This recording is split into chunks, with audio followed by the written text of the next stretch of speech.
नमस्कार।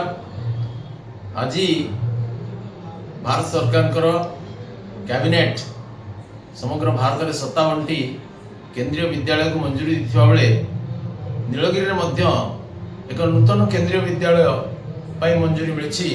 एथिपाई भारत सरकार को माननीय प्रधानमंत्री को एवं विशेषतः हमर शिक्षा मंत्री माननीय श्रीयुत धर्मेंद्र प्रधान को मु विशेष अभिनंदन जनाऊँ, कृतज्ञता प्रकट करुँ। नीलगिरीवासी बहुत दिन दाबी थिला।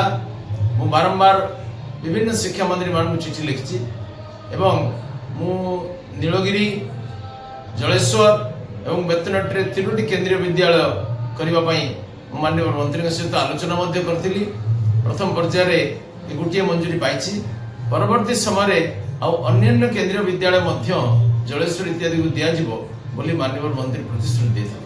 आज यह नीलगिरीवासी आशा आकांक्षा पूरण कर मो निर्वाचन मंडली में गोटे स्थान पाई बहुत बेसी आनंदित एवं माननीय मंत्री धर्मेंद्र प्रधान एवं माननीय प्रधानमंत्री को पुनः पुनः कृतज्ञता ज्ञापन करुँ।